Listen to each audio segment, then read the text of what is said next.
Olá, olá pessoal, bem-vindo a mais um Translate Entrevista. Hoje a gente tem o prazer e a honra de receber aqui o professor Nachman Faubel, um professor que dispensa apresentações, mas que é docente aposentado da USP desde 1998, onde atuou desde 1968. Então, tem aí muitos anos dedicados ao ensino e à pesquisa de história medieval, né? Publicou diversas obras, diversos livros, textos, artigos que foram tão influentes nos cursos de graduação ao longo desses anos. E a gente agradece muito o aceite do professor do nosso convite de participar desse projeto. E eu encaminho então para o Tiago para ele fazer a nossa primeira questão. Bom, boa tarde, professor Nashman. Eu queria reforçar o agradecimento do Eduardo. Para nós é uma honra recebê-lo aqui no nosso Translate Entrevista, esse projeto de memória coletiva da área. E, geralmente, nós começamos a nossa entrevista sempre perguntando como é que se deu o interesse do nosso entrevistado pela história medieval, né? E aí nós ficaríamos muito felizes de ouvir como é que começou esse seu interesse pela história e depois pela história medieval, mais especificamente. Eu tive uma trajetória de vida na juventude um pouco diferenciada.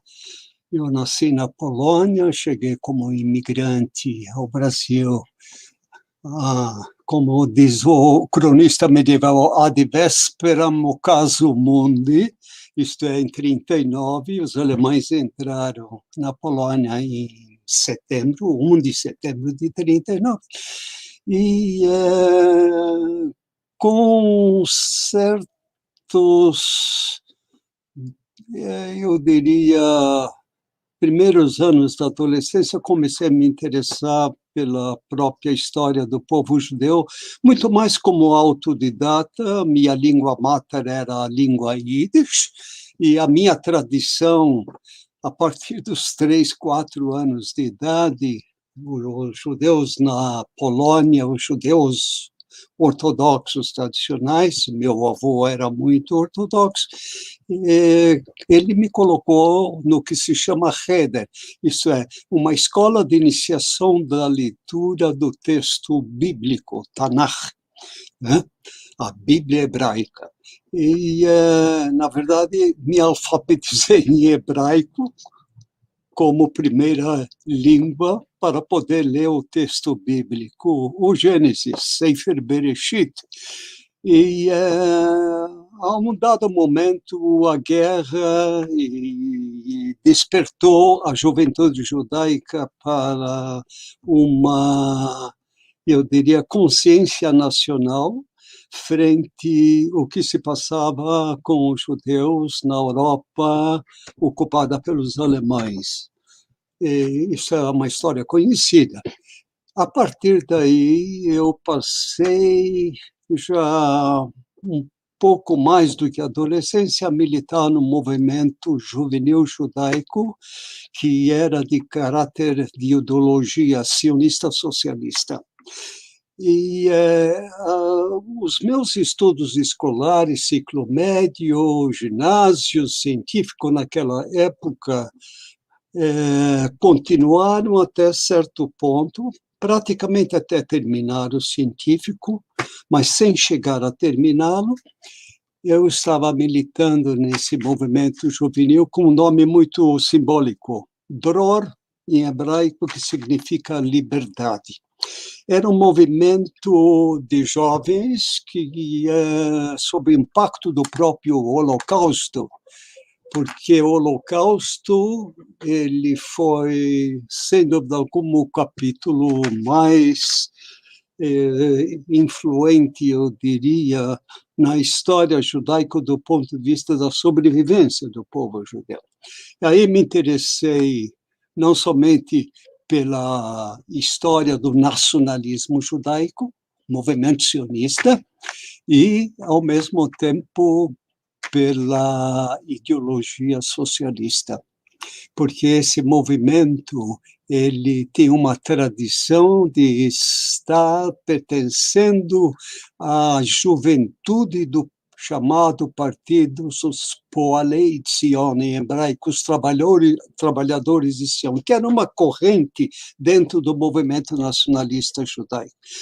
Vocês me desculpem fazer essa introdução, mas ela é importante para entender a minha cabeça e o que me levou a estudar história em geral e a preocupação pela história. Eu digo isso porque meu pai estava preocupado em ser médico, ou engenheiro, ou advogado. Ter o título de doutor para a sobrevivência, eu diria, mais amena e mais fácil do que ciências sociais, obviamente.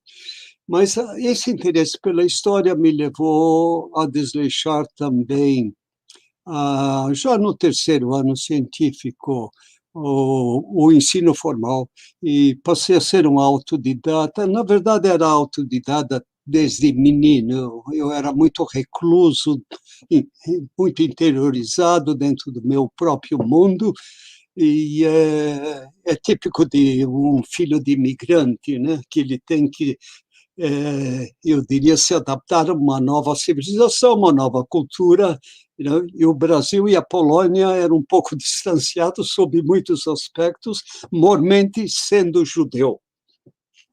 E nesse tempo de militância, eu tive uma liderança dentro desse movimento pela dedicação à causa.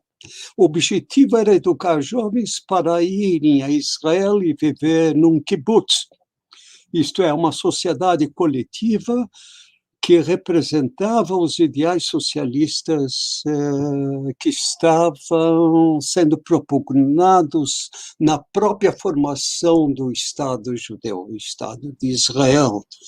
E nesse tempo, então, eu me interessei pela história porque a história contemporânea judaica foi marcada pela Segunda Guerra Mundial, não somente pela Segunda Guerra Mundial, também pela própria história a partir do século XIX, em especial, onde o judaísmo da Europa Oriental era um mundo à parte, mas um mundo opressivo.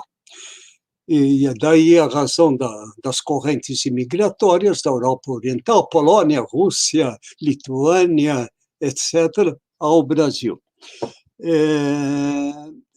E da história me interessou, obviamente, o mundo moderno, o mundo contemporâneo, onde surgiram essas ideologias, onde surgiu o nacionalismo, onde surgiu as correntes socialistas, e eu estava engajado, eu diria, com esses ideais naquele período.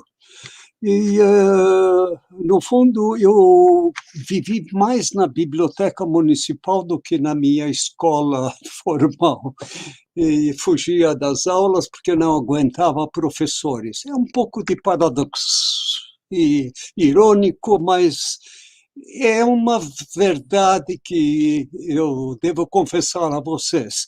Eu detestava professores, detestava a escola, estava estudando por razões familiares para satisfazer a ambição do meu pai ou dos meus pais ser um dia doutor. E a partir daí o autoestudo, o autodidatismo, na verdade, é que foi marcante na minha vida. Eu lia de tudo, desde história, filosofia, sociologia, psicologia, etc., etc., as ciências humanas que eu poderia encontrar nessa belíssima biblioteca. A Biblioteca Municipal era, de fato, e continua sendo um acervo muito rico.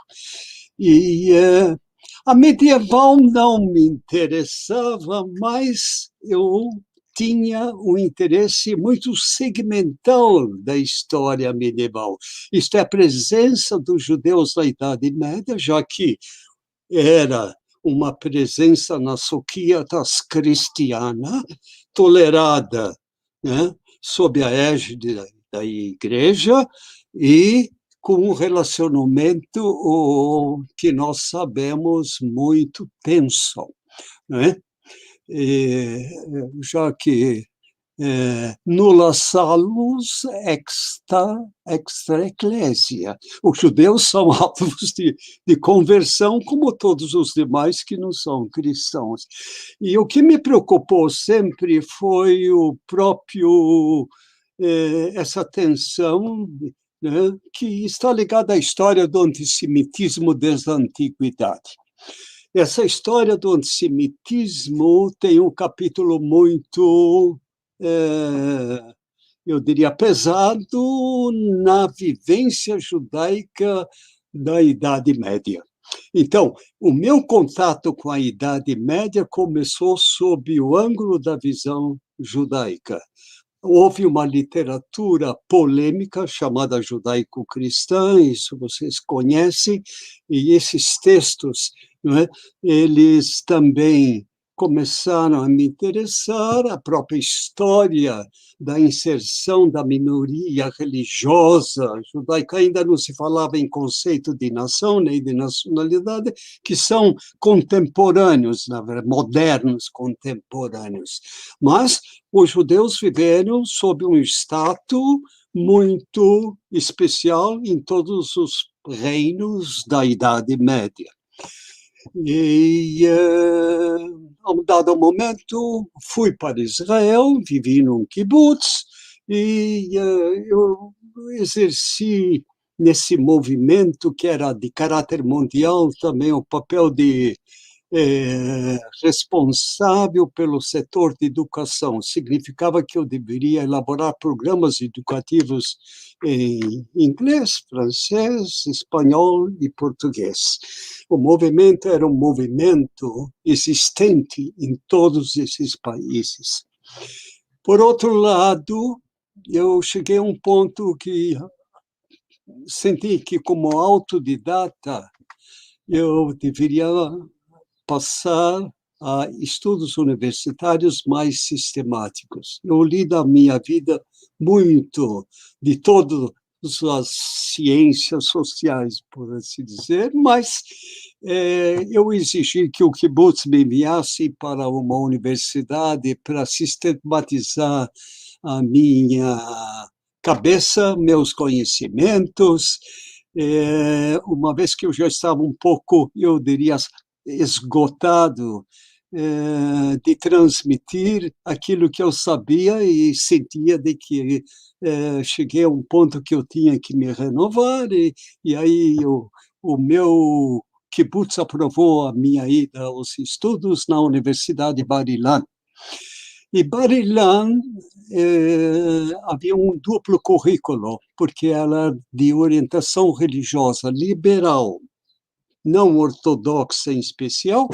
Havia, obviamente, também professores ortodoxos, mas a composição do corpo docente nas universidades israelenses daquele tempo, eu estou falando da década de 60, final de 50, início de 60, era uma composição de scholars vindos de todos os países europeus. Então, havia uma riqueza muito grande do ponto de vista também acadêmico, né? Às vezes você tem um professor de filosofia, lá eu escolhi duas opções, era obrigatório, uma primária e outra secundária. Primária era história e secundária filosofia.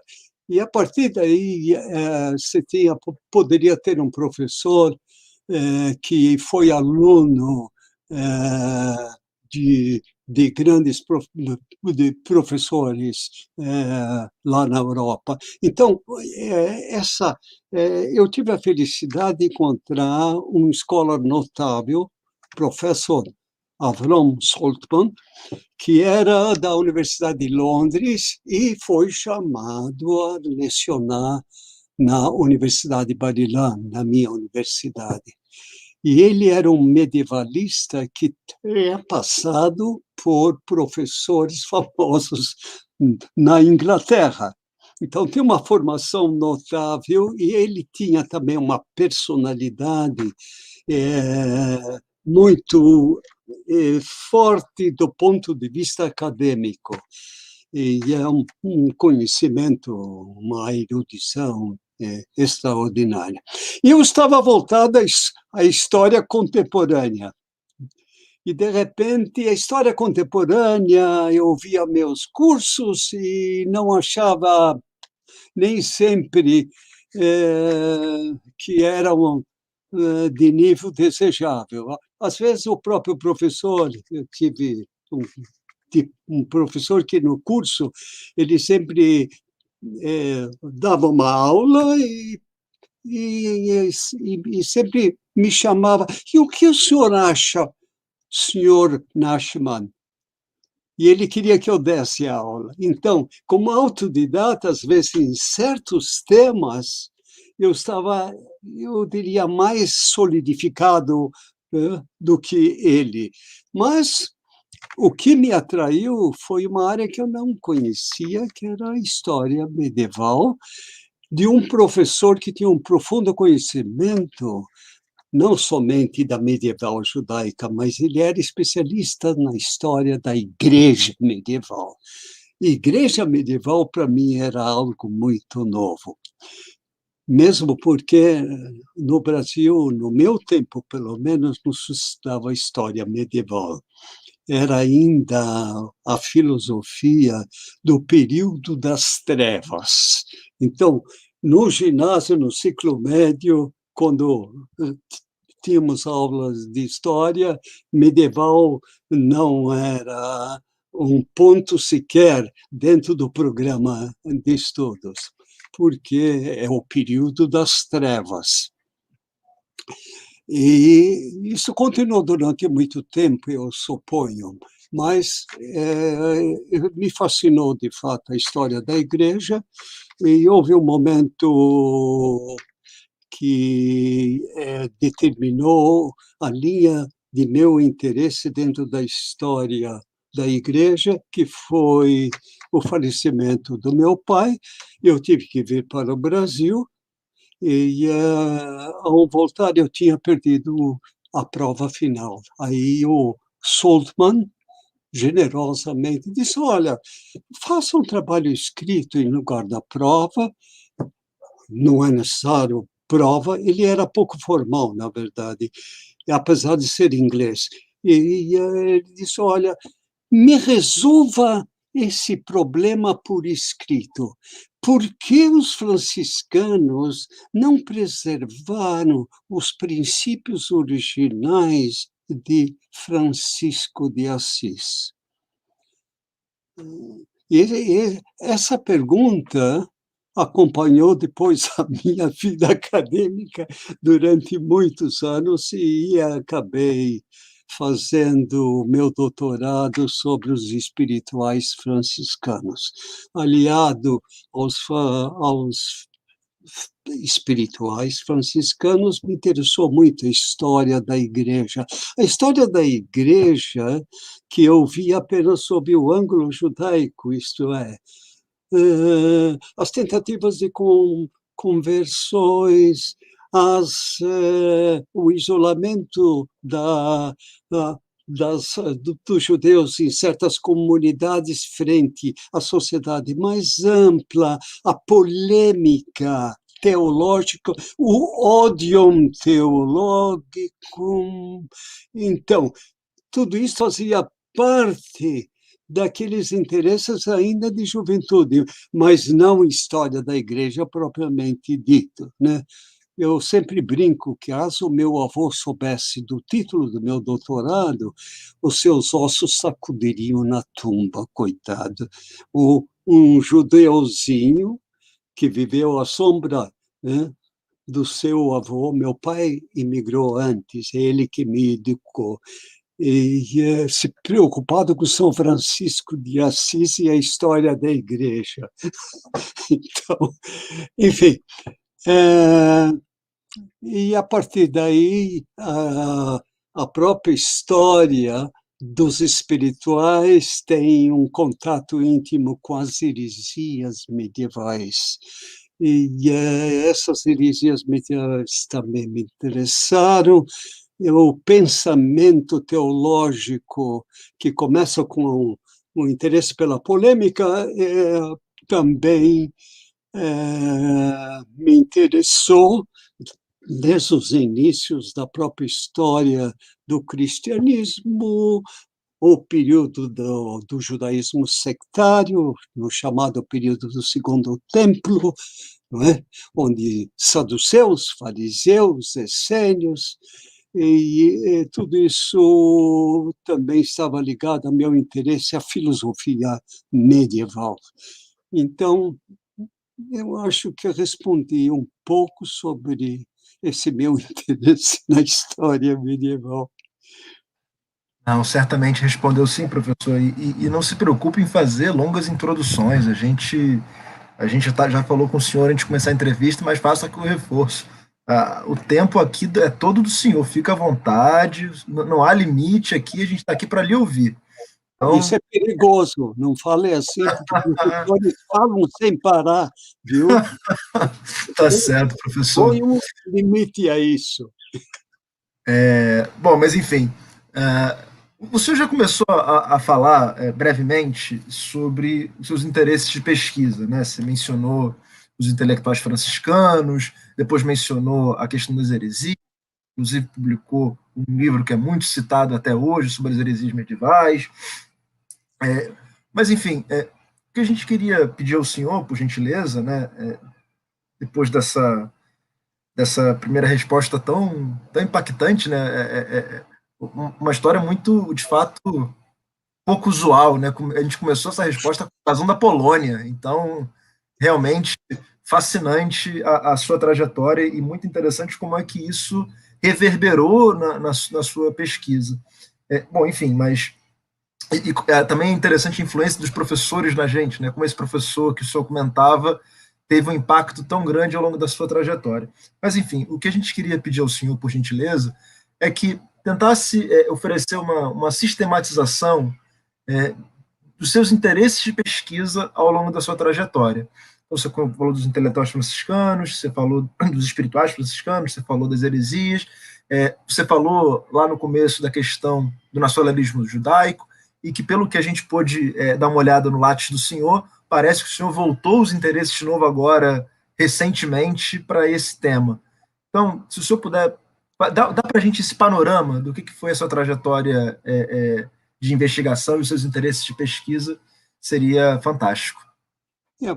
Na medieval, eu me concentrei mais, de fato, nas duas linhas, ligada à história da igreja, ao pensamento teológico e às heresias, como parte também desse pensamento teológico, porque essas heresias trazem e contribuem com novas interpretações antioficiais, antidogmáticas, mas são contribuições. Por outro lado, também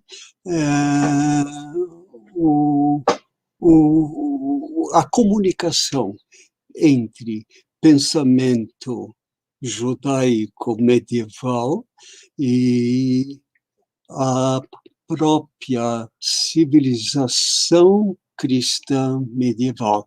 E eu tive interesse, não trabalho, infelizmente, muita coisa que eu escrevi eu não cheguei a publicar sobre esse aspecto, a não ser aqui e acolá um artigo, outra coisa.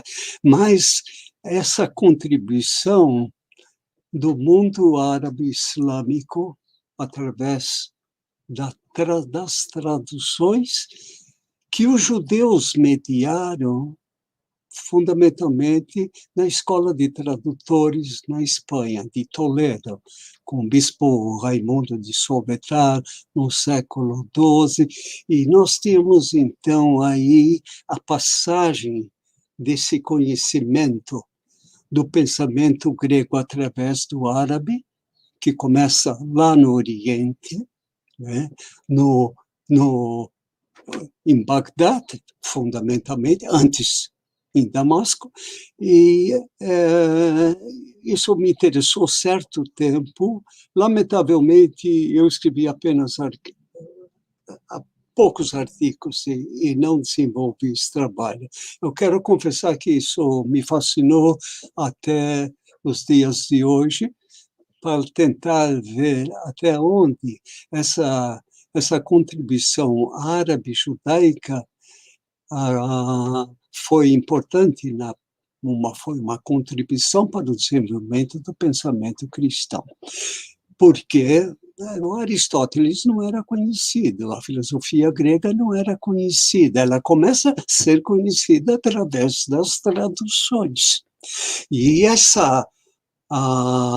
organização da escola de Toledo, ela é muito importante, não foi o único centro de traduções. Então, você tem árabes, ou melhor, muçulmanos, que vivem na Espanha, seja Toledo ou outro lugar, e judeus e cristãos trabalhando ao mesmo tempo, traduzindo, porque os judeus estavam presentes na Espanha, pelo menos desde o período visigótico, e quando houve a invasão árabe, eles se adaptaram perfeitamente na administração do novo domínio, e houve uma simbiose importante.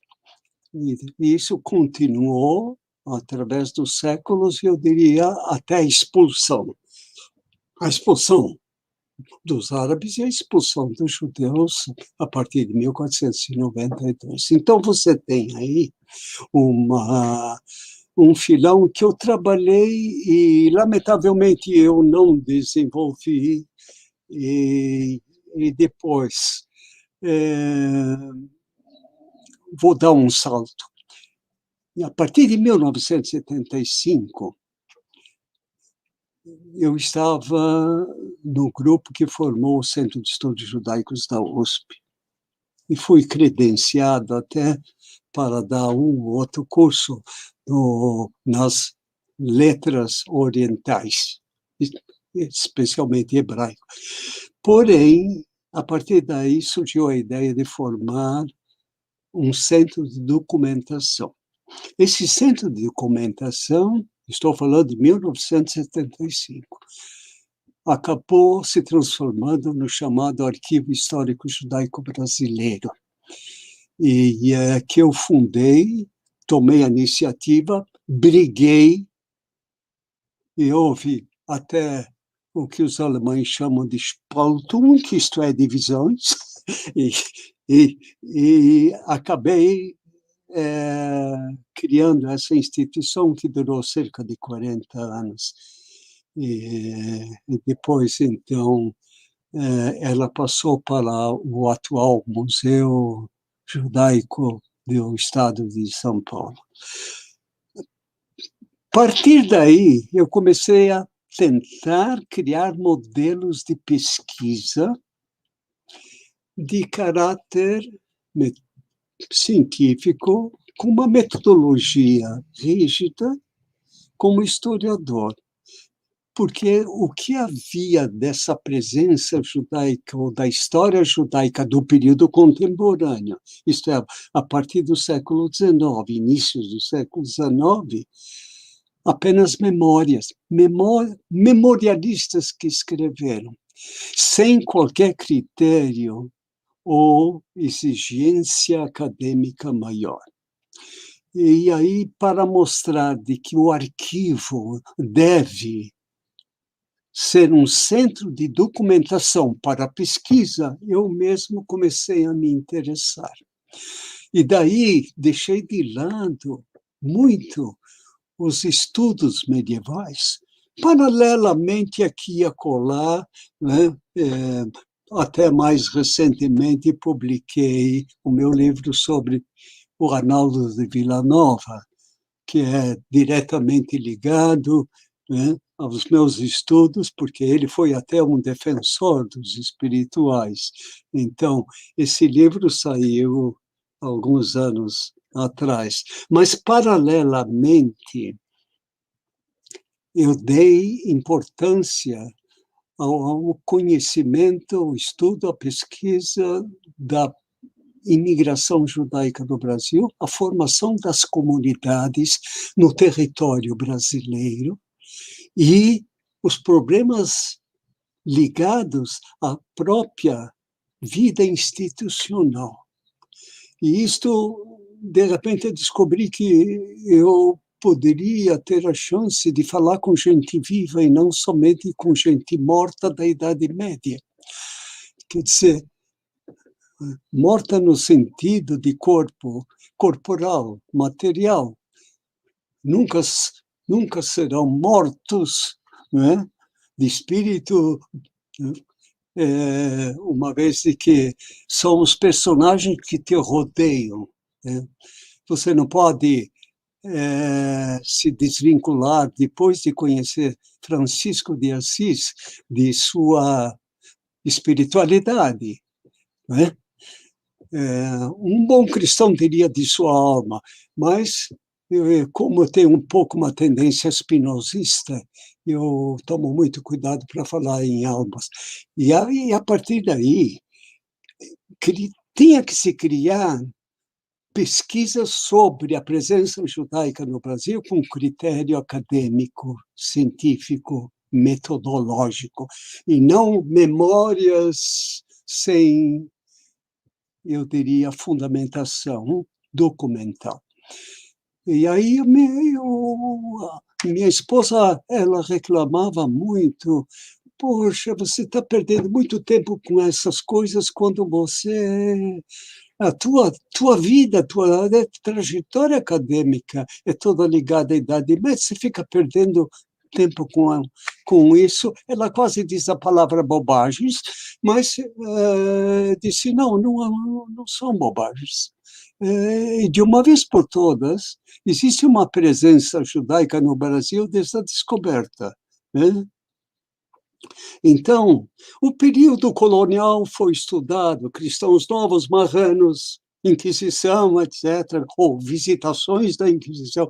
O que falta é, de fato, um conhecimento fundamentado da imigração contemporânea, a partir dos inícios do século XIX, quando começaram a chegar os primeiros judeus com a liberdade de se identificaram religiosamente como tal. Então, de fato, passou a ser algo como um imperativo e eu era extremamente pressionado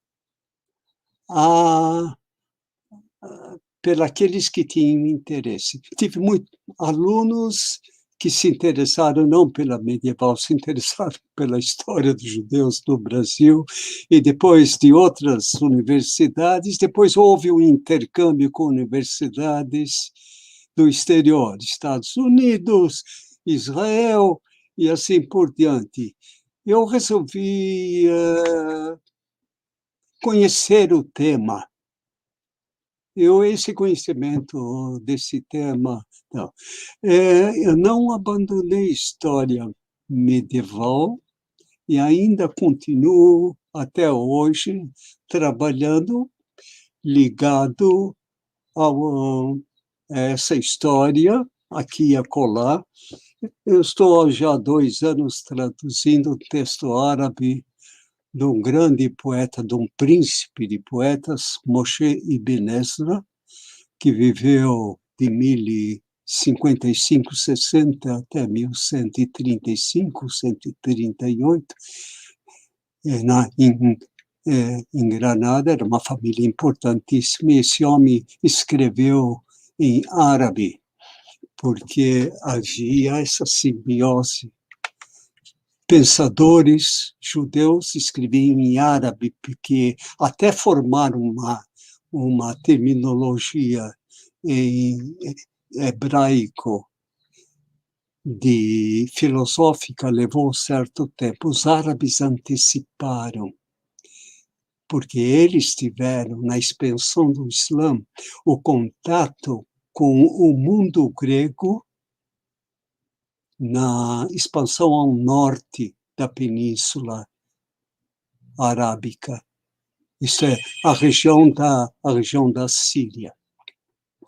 Então, eles assimilaram o siríaco que era falado por cristãos daquela região. Então, e os judeus, convivendo com eles, assimilaram também o mundo filosófico grego e desenvolveram um pensamento extraordinário. Um deles foi Maimônides, não é? O conhecido Maimônides. Então, eu hoje estou fazendo a revisão da primeira versão que eu fiz. E esse é um mundo ligado diretamente ao mundo medieval árabe, ao mundo medieval cristão e ao mundo também do pensamento grego, porque Ibn Ezra era de uma erudição extraordinária, e é um texto que eu estou quebrando a cabeça já há 2 anos, porque o meu árabe era muito incipiente, e esse é um árabe literário que tem uma riqueza, e é claro, eu posso ter uma dúzia de dicionários, mas a terminologia filosófica em árabe você tem que, de fato, dedicar a decifrá-la, porque ela parte da matriz grega. Então, essa matriz grega, ela é traduzida para o árabe, do árabe ela também é traduzida para o hebraico, e do hebraico também ela é traduzida diretamente para o latim. Então, é um jogo de paciência filológica que você tem que ter, mas me prende para eu não sair de um caminho que comecei desde estudante com o professor Saltman na Universidade de Bar-Ilan e lecionei durante muitos anos na USP. Então, às vezes dá a impressão que eu abandonei a história medieval, ou o pensamento medieval, está longe de ser verdade.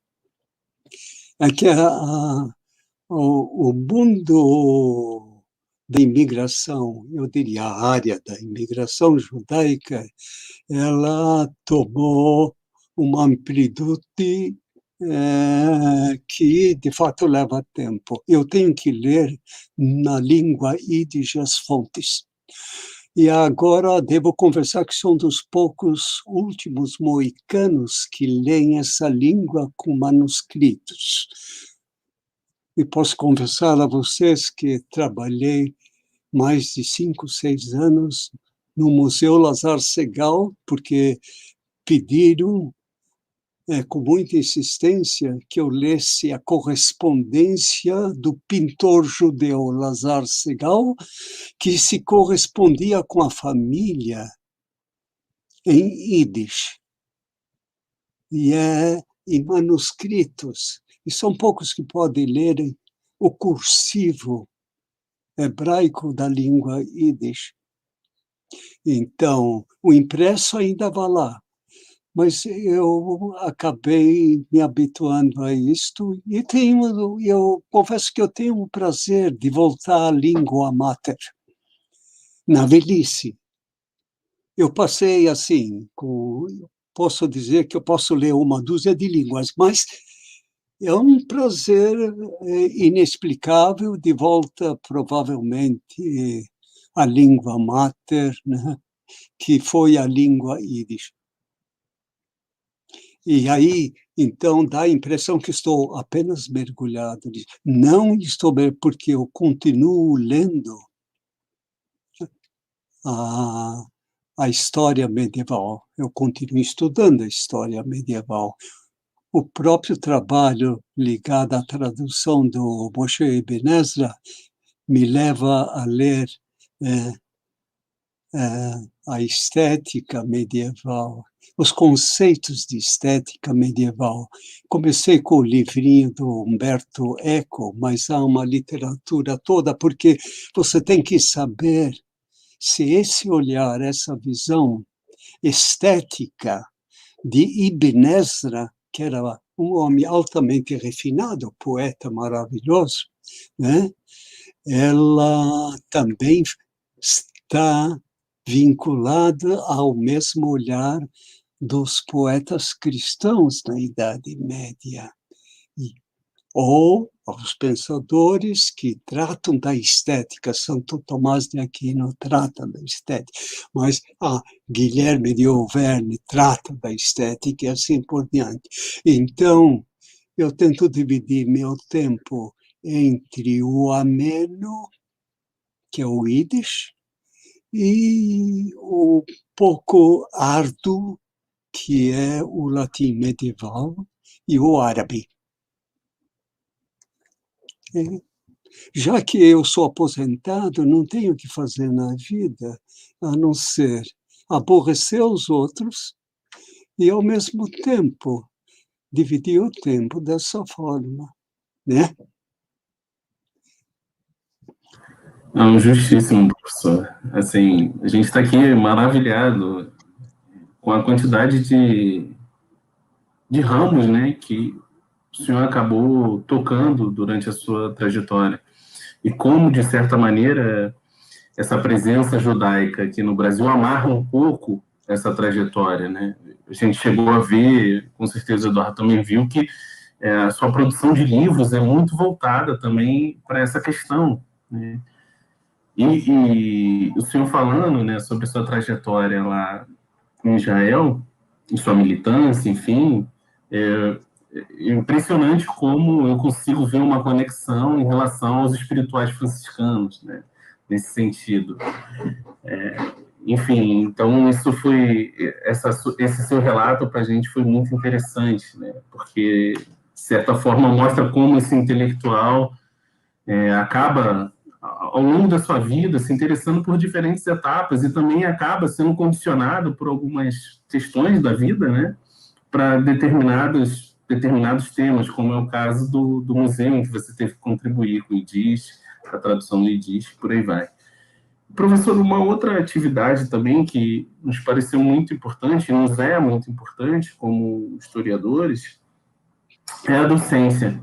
E a gente viu que você orientou diversos mestrados, também vários doutores foram orientados por você, e a gente queria saber um pouquinho a sua visão da docência, como é que você enxerga o Nashman professor? Como é que foi essa sua trajetória docente? Você chegou a falar que começou lá mesmo em Israel, né? Um pouquinho a atuar como professor, né? E depois a sua trajetória na USP, né? Tudo isso. Você sabe, Tiago, eu entrei na USP de uma forma um pouco inusitada. Quando cheguei de Israel, fui fazer a revalidação do meu BA, Bachelor of Arts, o que corresponde à graduação. E aí me inscrevi e tal, e certos cursos que eu não tinha feito lá em Israel, examinaram meu currículo e disseram, tem que fazer esses cursos que faz parte obrigatória do currículo de graduação. Bom, História Ibérica, um curso de História da América, e também Teoria da História. Bom, eu me inscrevi, estava fazendo curso de História Ibérica com a professora Regina, que era esposa do professor Eurípides Simões de Paula, diretor da faculdade. Certamente vocês o conheceram. E ela percebeu esse aluno é um pouco diferente. Além de ser esquisito, ele é um pouco diferente. e havia aula teórica e seminários, seminário de texto. Então, ela chegou a mim e disse, olha, que seminário você gostaria de fazer? Se dividia sempre, né, as temáticas dentro da didática que nós conhecemos. Eu disse, olha, eu poderia fazer um seminário sobre a ordem franciscana. Ela olhou para mim, bom, de ibérico também tem alguma coisa, afinal a ordem existiu em Portugal, existiu nesse país, existiu em Portugal. E aí e ela disse, olha, você pode até oferecer o texto, porque eu não tenho conhecimento do tema, mas é de livre escolha. No teu caso, você faz.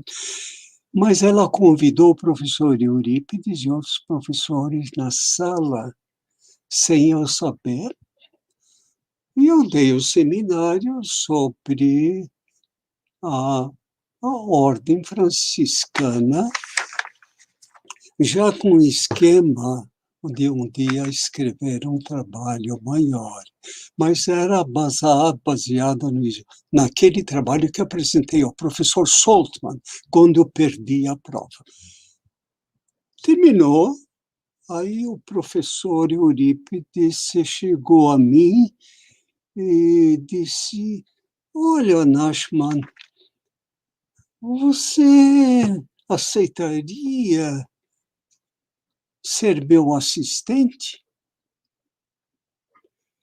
E aí eu fiquei confuso, né?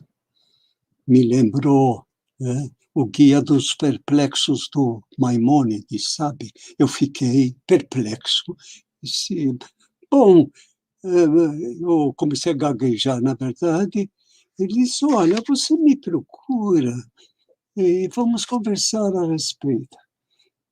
E assim comecei a ser assistente do professor Eurípides. Na época, medieval e antiga ainda estavam juntos. E os estudos medievais eram, eu posso dizer, estavam sumamente limitados ao próprio professor Eurípides e ao professor Pedro Moacir. Eu estou falando isso 69. E a partir daí ele disse, olha, nós temos programado um concurso sobre história da Palestina que o Dom João Melman, do Mosteiro de São Bento, deu na universidade. Você poderia dar esse curso? Tudo bem, história da Palestina significa a história, né, no período do Segundo Templo, fundamentalmente, o que em hebraico se chama Tkufat Beit Sheni, isto é aquele período de fermentação espiritual ou religiosa que criou o chamado judaísmo sectário. E eu conhecia isto razoavelmente bem. E eu organizei o curso, tal. E a partir daí, logo após, houve uma divisão clara entre antiga e medieval. Então, a medieval, eu fui indicado, já havia 3 professores, além do Pedro Moacir, que era o Victor Deodato, o Jonatas e o Roberto, eram 3 professores que já estavam no setor de medieval, propriamente dito. E aí comecei, então, a lecionar. Eu quero dizer que eu tive o prazer de ser professor. Era para mim muito gratificante. E o encontro com alunos que às vezes eram eu diria, um estímulo para um professor. Eu tive essa sorte de encontrar alunos, e depois de certo tempo comecei a dar cursos de pós-graduação. Então, aí poderia organizar um curso ligado ao pensamento político medieval, as concepções, e frutificou, de fato, em alunos, pesquisadores que fizeram teses muito boas, né, e que trabalharam especificamente no pensamento, na teoria política. Fundamentalmente, o curso era denominado Regnum et Sacerdotium. Então, o reino, o poder espiritual e o poder temporal. Mas, na verdade, era um exame do pensamento político ligado a esse binômio, e era extremamente interessante. E aí eu acho que saíram teses de valor. É um setor que eu mesmo desenvolvi muito pouco. Eu diria uma vertente. Eu escrevi sobre Ingmar de Reims, John de Salisbury, alguma coisa desse tipo. Mas era uma vertente que eu estudava e tinha muito interesse, daí organizar um curso de pós sobre essa temática. Lamentavelmente, eu deixei os meus conhecimentos sem colocá-los no papel, muito pouco, alguns poucos artigos, mas meus alunos, meus orientandos, fizeram teses, e teses boas, né? Então, outro curso que frutificou também em trabalhos, eu diria acadêmicos, foi um curso sobre crônicas hebraicas medievais. Eu estava, até tive um problema de aprovação no conselho, porque um professor levantou que a última crônica ultrapassava os limites, a baliza formal do término da Idade Média. E aí eu tive uma polêmica, agora eu posso contar isso, com ele, muito por escrito, dizendo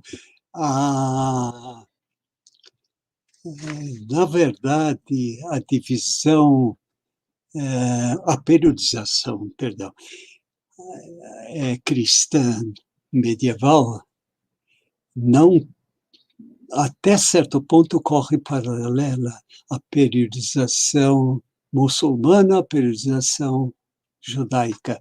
Porém, a judaica, ela avança no tempo histórico até o século XVIII, com o surgimento de um movimento na Europa Oriental chamado Hassidut, isto é, o pietismo religioso.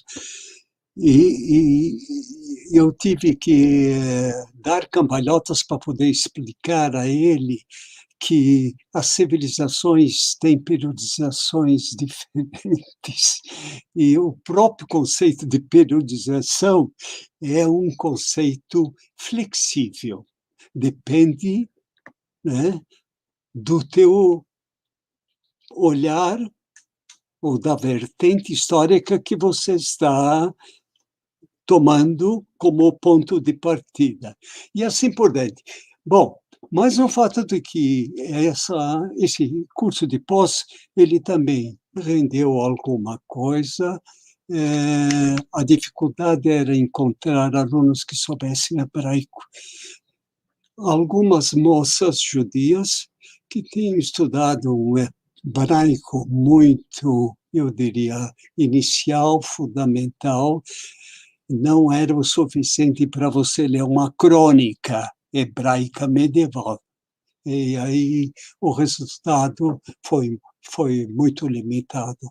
Mas quanto a Regnum Sacerdotium, foi ótimo, foi ótimo. E aí o desenvolvimento da docência permitiu também o aproveitamento da vertente franciscana, e vários vocês devem conhecer, de meus orientados trabalharam e fizeram as suas teses muito ligadas a essa vertente dos espirituais franciscanos, a Ana Paula, o José Antônio, e uma turma muito boa e que foi prazeroso vê-los crescer, se desenvolver como pesquisadores.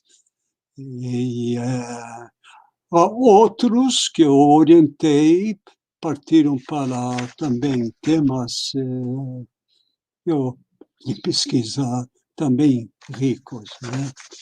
O Vinícius, que trabalhou com a história medieval alemã, e eu vivia de início insistindo que a influência francesa foi muito forte, École des Annales, etc., etc., e era muito, eu diria, presente dentro dos medievalistas da USP no meu tempo. Não sei o que aconteceu depois, né? E não é que eu disse, mas há uma historiografia alemã, Bartol, há toda uma história de... É porque em Israel havia um mosaico mais amplo. Não somente francês, a historiografia medieval francesa, mas a historiografia medieval alemã também, assim como havia a filosofia alemã e a filosofia francesa. Então, eu reclamava, que limitação a influência francesa que já vem desde o Império. Está na hora de abrir um pouco mais os horizontes para saber de que existe uma fundamental historiografia medieval alemã, e é preciso aprender alemão, e assim por diante. Bom, o Vinícius está fazendo um trabalho, ao meu ver, muito bom, muito, muito rico sobre esse aspecto. Então, chegou um momento que a velhice ela determina um novo olhar sobre a vida e também o meu estado de cansaço, né? Porque a própria vida acadêmica, eu não sei se eu estou me desviando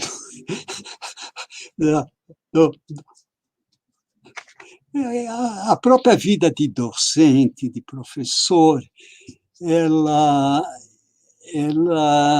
exige, de um lado, um olhar tolerante para as fraquezas dos seres humanos. Intelectuais são todos narcisistas. Esse narcisismo, às vezes, ele se apresenta de uma forma detestável, agressivo, intolerável, e, por outro lado, nem sempre o narcisista ele tem o mérito que ele atribui a si mesmo. Vocês são professores, conhecem essa forma de comportamento que, às vezes, fere até os teus princípios como ser humano, não é? Como se o intelectual fosse um ser diferenciado, superior e assim por diante. Eu quero dizer isso porque quando eu cheguei eu tive impactos sobre a pose dos meus professores quando estava fazendo a reabilitação, e que eram professores saídos, na verdade, da faculdade de Direito, com aquela empáfia e pose e a retórica vazia, que eu ficava desesperado. O que eu estou fazendo aqui? Porque o professor que vem da Inglaterra, ou vem da Hungria, ou vem da Alemanha, ou da Itália, não tem isso, a pose, a empáfia. Obviamente, há uma certa pequena porcentagem, mas eu tinha vindo do mundo do kibbutz, isto é, a vida de um camponês em Israel que trabalha na terra, e minha grande, eu diria, profissão era ser tratorista. Até brincava com meus alunos quando tinha que dar uma aula sobre a economia, e mais específico, a agricultura medieval, né? O rodízio de terras, a bina e a trina, etc. E aí eu tinha um modo sempre um pouco esquisito para os meus alunos, e dizia, e quando eu fui tratorista, eu sabia muito bem disso, que tem que se fazer esse revezamento de terra, senão ela perde a fertilidade. Aí eles olhavam para mim, o cara é meio bizarro, é esquisito. Quando ele foi tratorista, nossa. Mas até que um ou outro depois acabou descobrindo alguns aspectos da minha biografia. E aí o homem foi tratorista. Então, mas o camponês, o agricultor em Israel, no processo de colonização e formação, era, na verdade, um movimento da inteligência tomada pelo sionismo socialista, isto desde os primórdios. E, na verdade, você tinha até ministros que viviam no kibbutz e, durante a semana, estavam no parlamento e voltavam no final de semana para lavar pratos, porque era Toranut, significa o rodízio dele lavar pratos. Então, era uma Israel diferente dos anos de formação e tinha um significado, eu diria, de valores sociais, humanos diferenciados do que costumávamos chamar da sociedade burguesa. Então, quando eu me encontrei como docente na USP, às vezes olhava para o fulano, qual é o mérito desse fulano fazer essa pose estúpida, quando, na verdade, é um balão vazio.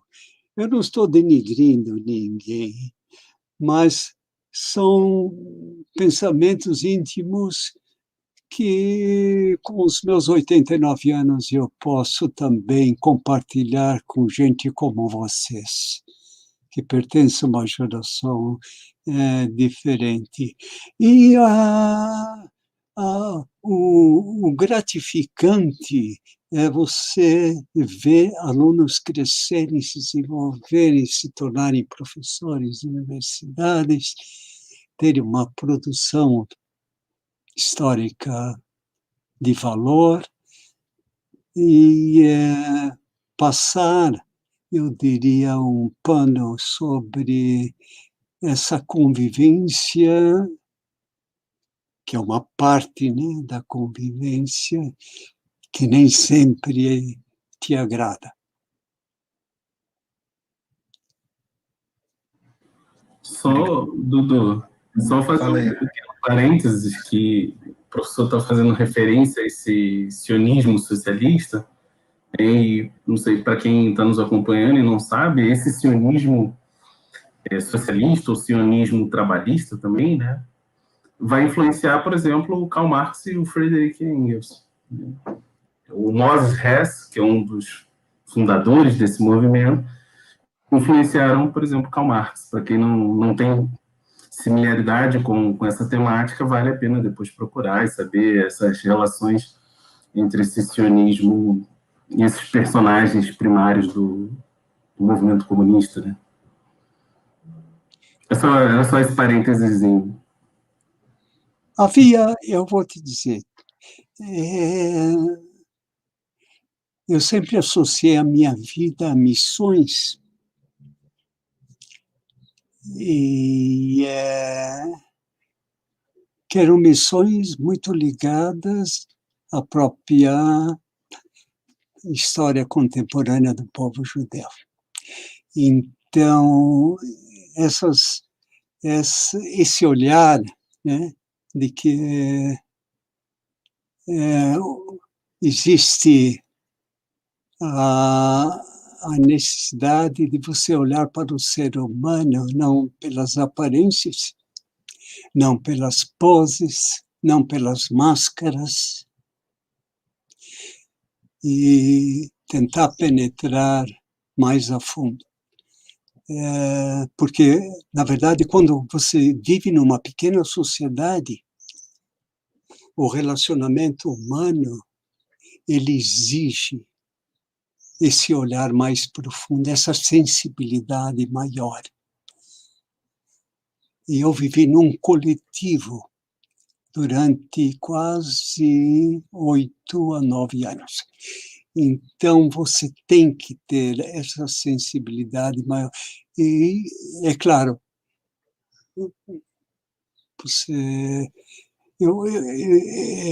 você tem que se adaptar à nova situação.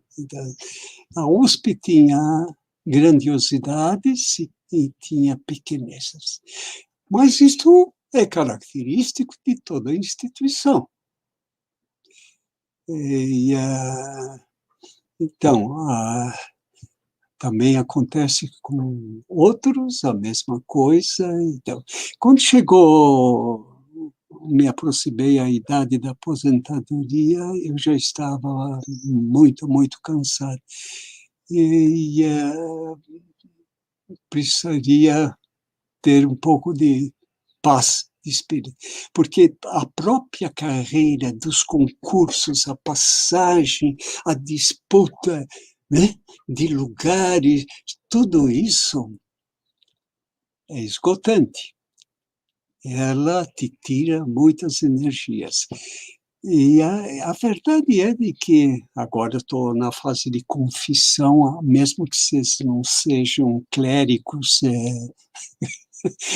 mas houve momentos difíceis, né, em que as pessoas tentavam atravessar do teu caminho, né? Então, às vezes à noite, né, você fica pensando, que tolice, que bobagens. Mas isso já é filosofia à parte, que nada tem a ver com a vossa programação. Pode continuar com o roteiro que vocês estabeleceram. Não, que isso. O que o senhor está falando me lembrou muito o texto de Eclesiastes. O Thiago perguntou sobre a docência. É difícil separar a docência propriamente dita da memorabilia. Sim, não, o senhor tem completa razão. E falando sobre isso, né, eu lembrei aqui do texto de Eclesiastes, que fala que tudo é vaidade. Busquei tanta sabedoria e vi que tudo era vaidade, e por aí vai. Nesse sentido, acho que casa muito bem com o que o senhor está falando, né? As pessoas acabam achando que ter muito conhecimento vai torná-las muito melhor do que as outras pessoas, e, na verdade, é só vaidade. Enfim. É o Kohelet, o Eclesiastes. Bom, um texto muito bacana que todo medievalista deveria conhecer, inclusive.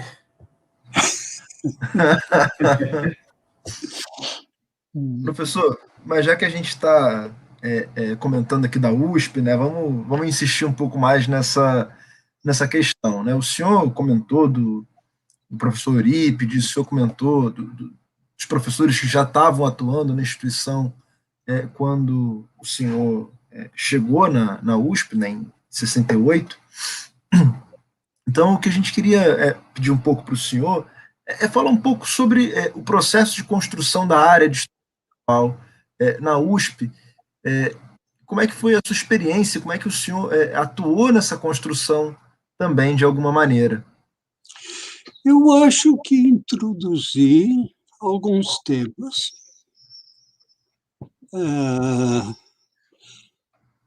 Eu creio que a própria história da instituição eclesiástica, abrindo o leque, eu dei essa contribuição.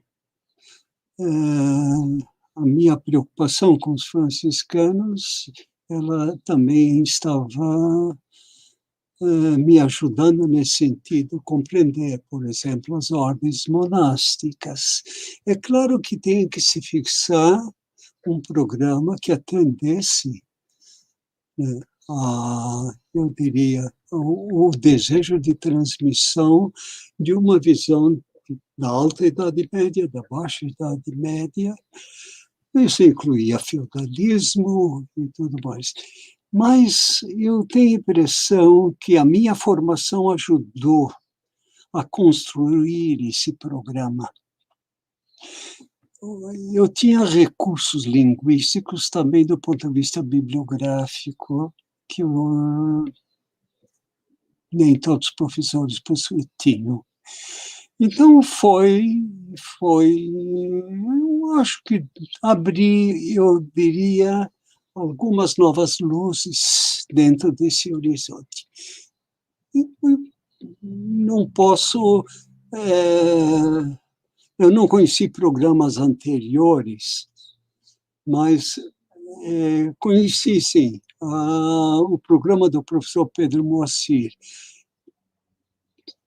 E o interesse dele estava muito voltado, eu diria, à representação, imagens, a arte medieval, etc, etc. Mas ele também tinha suas limitações. Eu me lembro, uma orientada dele precisava fazer uma tese, uma pesquisa sobre Marcílio de Pádua, ele veio me consultar, aí se eu tinha a obra dele, eu disse, eu tenho, posso emprestar e tudo mais. Então, aí se percebia claramente de que o programa deveria ser aperfeiçoado, deveria ser enriquecido.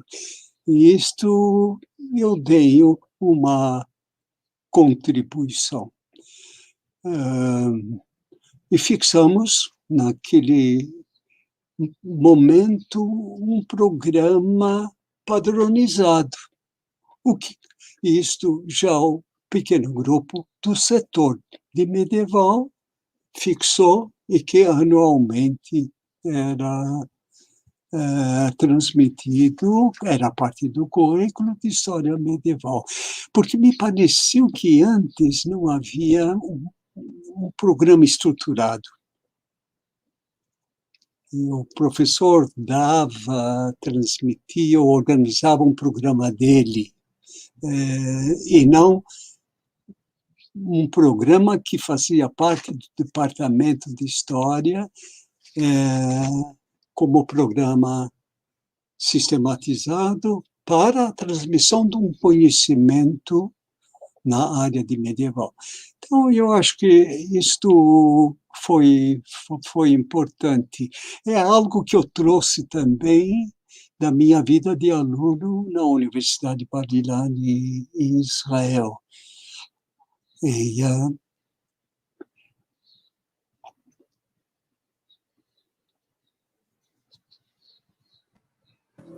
Bom, perfeito, professor, muito obrigado pela sua resposta. Assim, como é que eu posso colocar essa questão? Nos últimos, pelo menos 5, 6 anos, nós temos vivido, pelo menos aqui no Brasil, mas eu acho que a gente pode alargar isso no mundo, um grande alargamento das apropriações sobre a Idade Média, né, sobre os usos, os abusos da Idade Média. Então, aqui no Brasil, a gente teve pessoas vestidas de cavaleiros templários. Na Europa, partidos políticos têm se apropriado da Reconquista, por exemplo, no caso da Espanha e também em Portugal, como um elemento para a legitimação política e dos seus pretensos projetos políticos, né? Então, essa Idade Média cada vez mais parece entrar em cena, né, digamos assim, nas disputas políticas atuais, mas a gente também tem uma série de filmes retratando a Idade Média, cada vez mais séries retratam a Idade Média, né? Se agora a gente pudesse abrir aqui o Netflix, com quem está nos assistindo, na primeira página aparece uma dezena de filmes retratando o período medieval, né? Recentemente saiu uma série chamada El Cid, retratando o período do famoso Cid, né? E aí uma pergunta que fica, assim, que nós fazemos a todos os nossos convidados bom, qual seria, então, a função social dos medievalistas, né? E dos historiadores, em geral, diante desse cenário de usos públicos da Idade Média?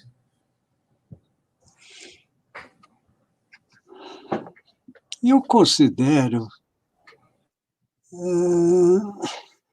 que, antes de tudo, o medievalista ele tem que ter uma visão dos problemas sociais em que nós estamos vivendo e vivenciando. Eu diria, tudo isso não tem significado maior. Sabe, esses rojões que se soltam por aí, isto nada mais é do que fogos de artifício que não tem significado. O medievalista, assim como todo intelectual, como todo professor, como todo homem que pensa, ele tem que ter uma visão dos problemas reais que a sociedade contemporânea vive e apresenta. E o seu raciocínio é de um ser social preocupado com a própria humanidade, com a própria condição do ser humano numa sociedade terrivelmente difícil, complexa. Eu não falo da pandemia.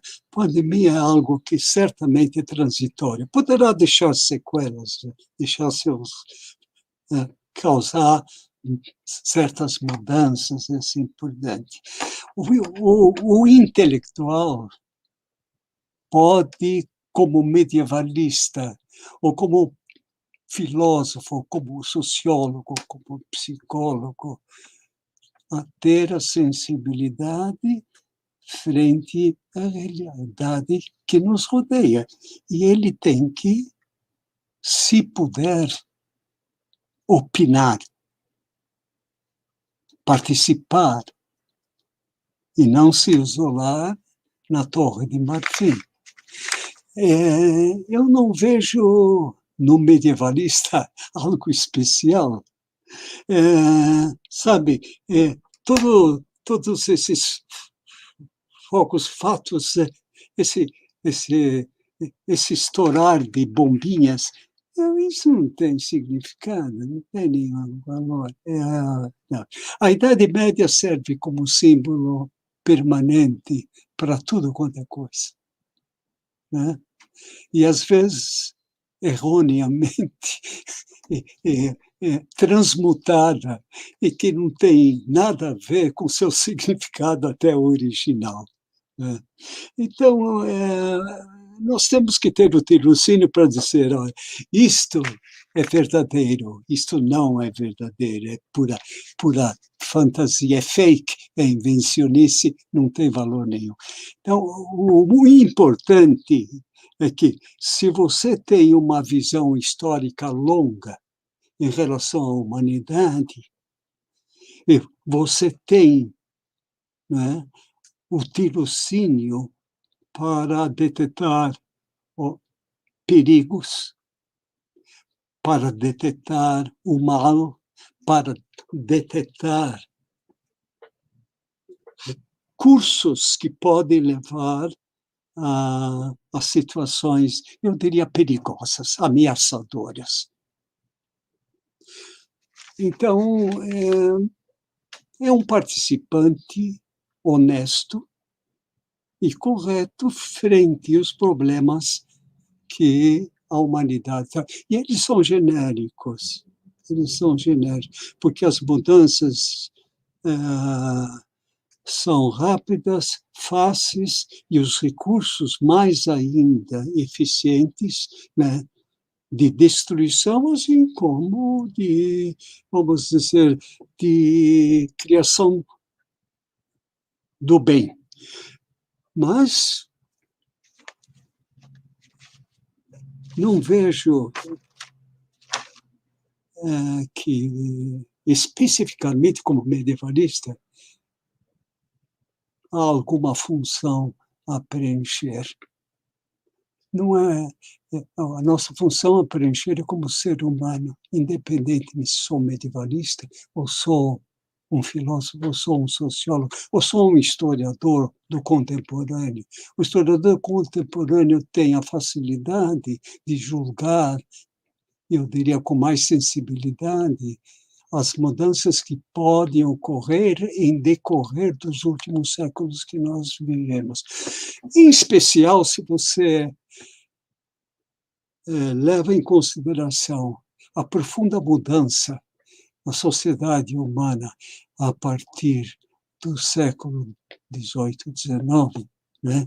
O grande desenvolvimento científico, tecnológico e a terrível, né, vivência da Primeira Guerra Mundial, da Segunda Guerra Mundial, da própria energia atômica, ou melhor, da bomba atômica, dos próprios regimes ditatoriais, que é marcante no século que eu vivi, né? Então, você tem que deixar o secundário de lado para se concentrar você tem que ouvir também pensadores que têm essa sensibilidade e a percepção do que aconteceu nesse século XX. O século XX, ao meu ver, é um século totalmente diferente no sentido do que o ser humano pode, a que o ser humano pode chegar. É o século da Massenmorde, sabe? Do assassinato de massas, das ditaduras opressoras terríveis, né? Então, eu acho que nós temos que viver, né, com essa percepção que nos leva a pensar, né, que a humanidade pode retomar esse tipo de caminho. Então, essa percepção que isso pode novamente acontecer, eu acho que não é uma preocupação do medievalista, é a preocupação de um ser humano que vive o ano de 2021. E essa percepção, né, dos genocídios, da rebelião das massas, que começa numa concepção do Ortega y Gasset, mas é um fenômeno terrível, onde um homem pode cegar multidões e aniquilá-las. Um Hitler pode eliminar um povo pode fazer um genocídio de 6 milhões, né, e cegar uma inteligência alemã, né, que era admiradíssima, que era exemplar, que era modelo do ponto de vista, né, da inteligência, da ciência, da pesquisa e tudo mais. Então, eu acho que a pergunta sobre... ela não seja medievalista, se quero dizer isto. É uma pergunta que todo ser pensante, né, que tem certa formação, deve se preocupar.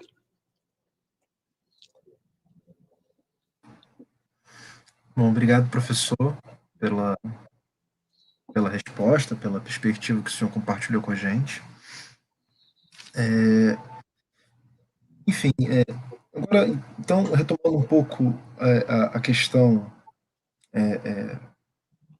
da formação acadêmica e das orientações que o senhor veio fazendo, o senhor comentou agora há pouco que tem 89 anos e são quase 50 anos dedicados à vida acadêmica, à formação de doutores, à formação de mestres, e isso dá ao senhor, né, uma visão privilegiada, talvez, para refletir sobre a produção que nós temos, né, a produção que fazemos sobre história medieval a partir do Brasil. Do jeito que o senhor... E o senhor também tem uma formação muito eclética, né, formação em Israel, com professores de diversas partes do mundo. A partir dessa sua experiência, a partir dessa sua vivência, enfim, de toda a sua trajetória, o senhor percebe que existe algum tipo de especificidade na história medieval que produzimos a partir do Brasil? Há algo que nos distingue, ou fazemos história medieval muito parecido com os europeus? O senhor havia comentado também na resposta da influência francesa, dos Annales, isso mudou? Como é que o senhor tem percebido esse processo? Há algo que temos que considerar. Na verdade, o Brasil não teve um passado medieval.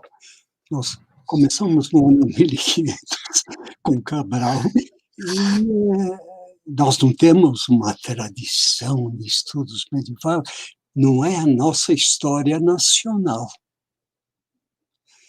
É muito curioso. Israel, né, muito voltado ao período bíblico, tem uma história medieval, porque os cruzados estiveram presentes.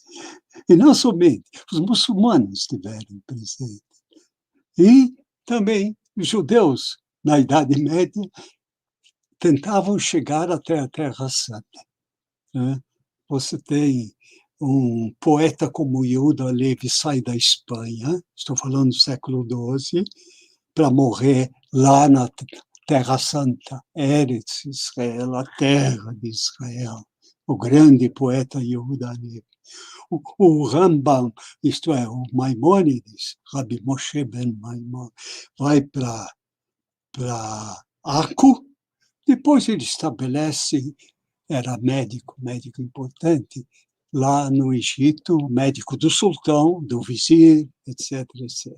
Bom, acontece de que o Brasil não tem história medieval. Então, eu acho que cada um pensa um tema que lhe atrai por um motivo ou outro e desenvolve ou um bom trabalho, ou um médio trabalho, ou um fraco trabalho, mas desenvolve um trabalho que às vezes é citado lá fora.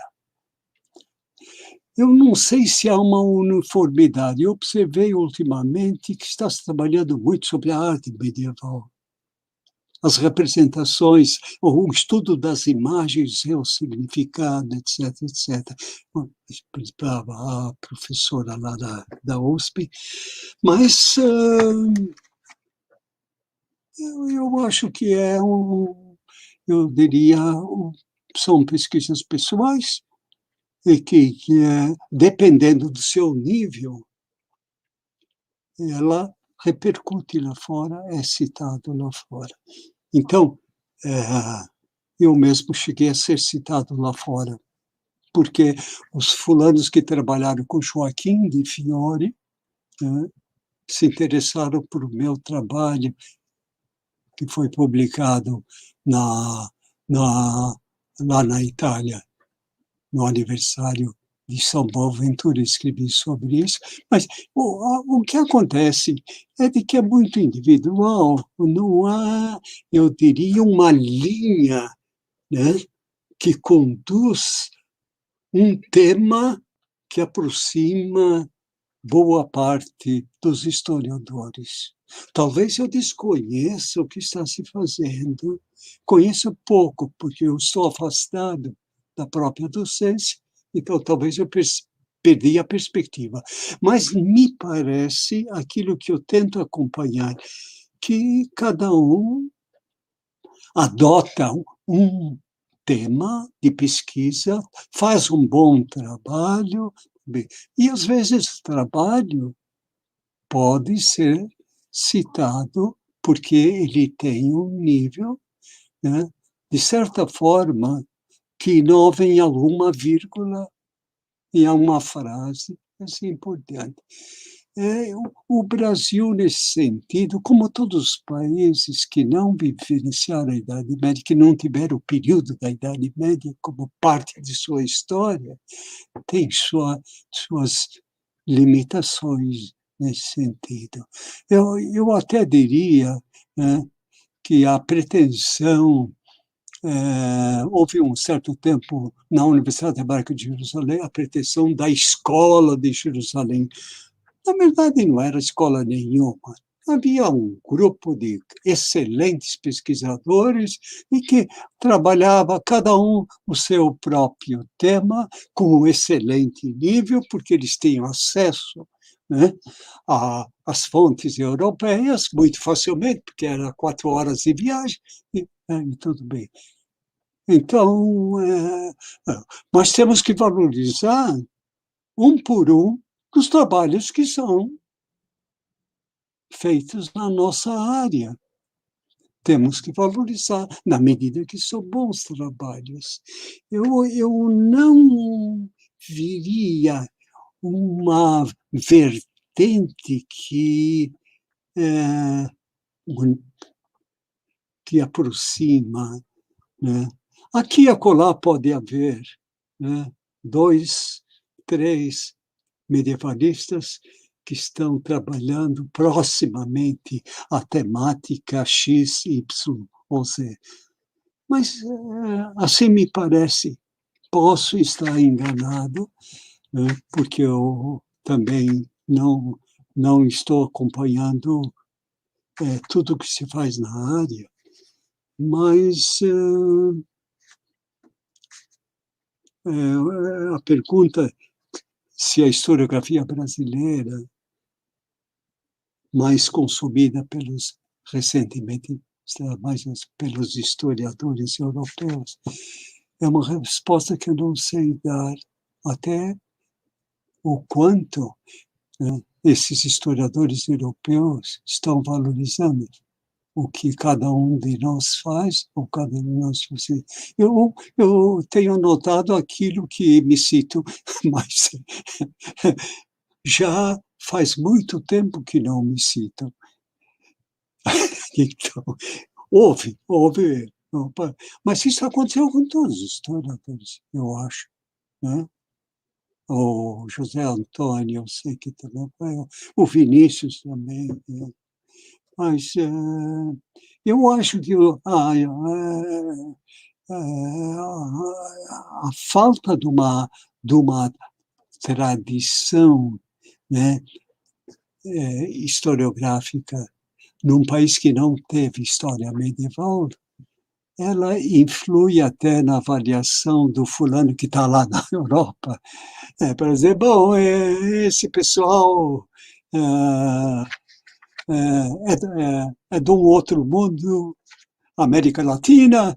É claro, há centros de estudos como a UERJ, a Fluminense, a USP, que são muito bem considerados, né? Mas não, eu não creio que especificamente na área de história medieval. Eu peço que você me corrija se eu estou errado.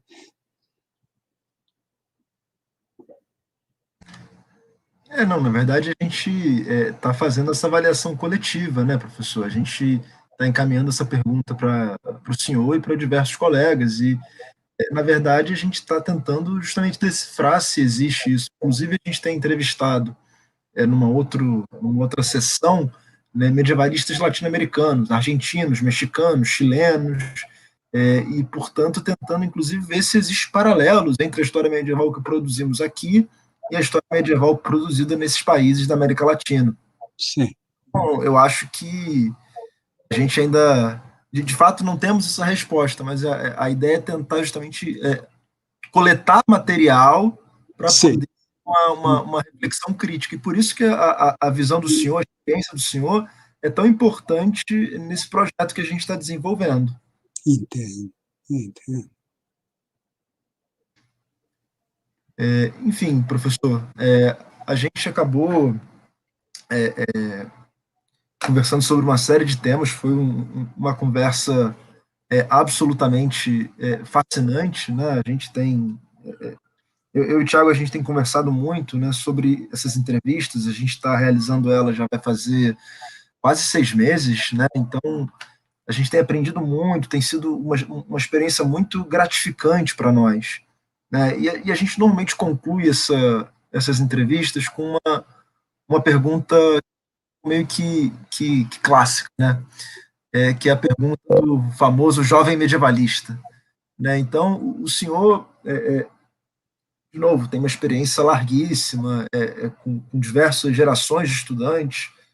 Se hoje, né, um estudante batesse na porta da sua biblioteca e sentasse para tomar um café com o senhor, falasse assim, professor Nashman, eu estou aqui começando meus estudos na graduação, tenho muito interesse na história da Idade Média.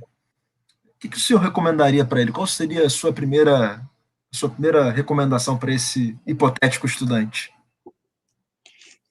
Ler, ler, ler, ler, ler, ler. O que eu recomendaria? Pegar os primeiros manuais de história medieval, fazer uma leitura, Calmet, enfim, fazer uma leitura do Marc Bloch, que eu admiro profundamente. Saiu uma belíssima edição agora, que eu pedi para minha filha me comprar, me presenteou. Uma coletânea maravilhosa. E o filho dele participa. Então, o que um estudante pode fazer é ler, ler, ler, mas estudar latim. Mas, se ele quiser fazer história bizantina, estudar o grego. Mas, se ele quiser fazer história dos judeus na Idade Média, estudar hebraico. E se ele quiser fazer história dos árabes, tem que estudar árabe. Sem línguas, não se faz história medieval. O medievalista, ele tem que dominar a língua das fontes.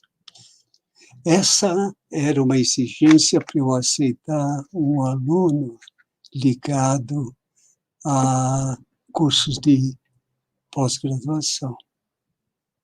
E se ele me procurava, a primeira coisa, você estuda latim. Isso é história medieval ocidental.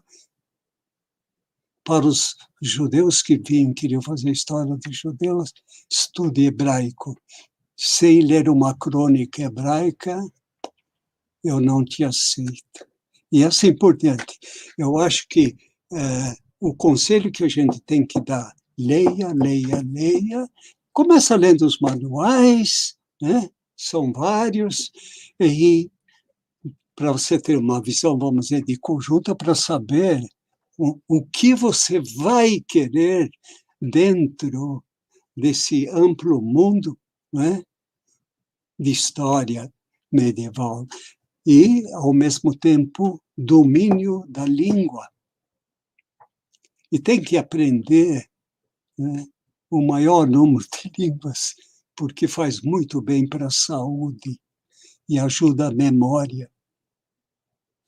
Então, tem que ler francês, tem que ler inglês, se possível, alemão, que é uma língua mais difícil de fato, mas espanhol, italiano, inglês, francês, isto é fundamental para alguém poder ter um conhecimento do que se escreveu em história medieval na França, na Itália, na Espanha, na Inglaterra, e assim por diante. Porque tem que ter isto, tem que estudar. E até hoje eu costumo estudar.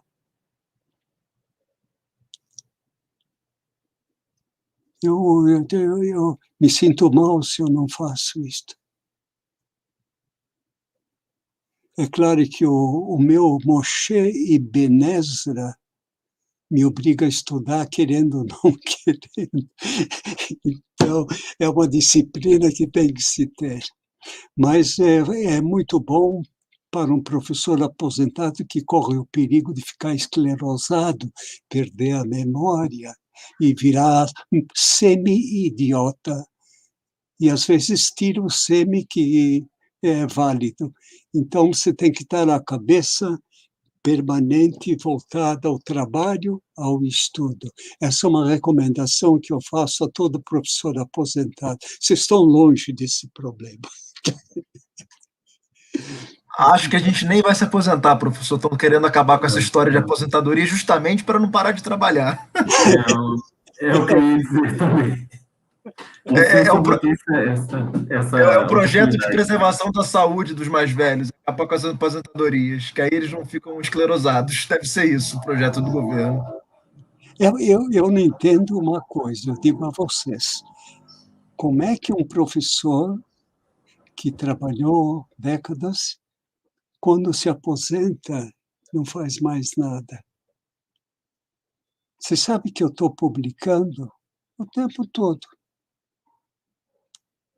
E eu me sinto mal se eu não trabalho. Olha, acabei de publicar na área judaica, porque o Yiddish está me dominando terrivelmente. Não sei o que fazer com isso. Eu fiz um léxico de 4 volumes, que é uma documentação que eu encontrei, que era um projeto de um editor do Rio de Janeiro, em 1952.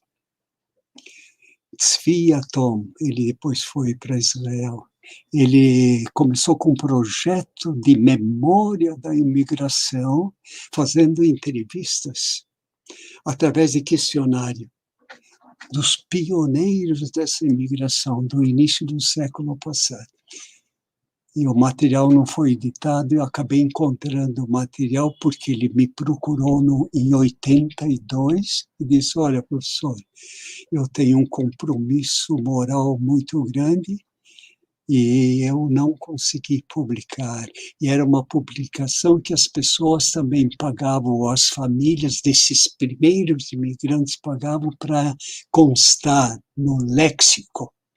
Léxico dos ativistas sociais e culturais da comunidade israelita no Brasil. No fim, fiquei com o material quebrando a cabeça, e era bilíngue na época. Depois, o Yiddish não é mais falado, eu consegui uma editora, há 2 anos atrás, que se interessou depois de bater não sei quantas portas. E disse, o editor disse, me interessa, eu vou editar. Editei 4 volumes recentemente. Querem ver? Por favor.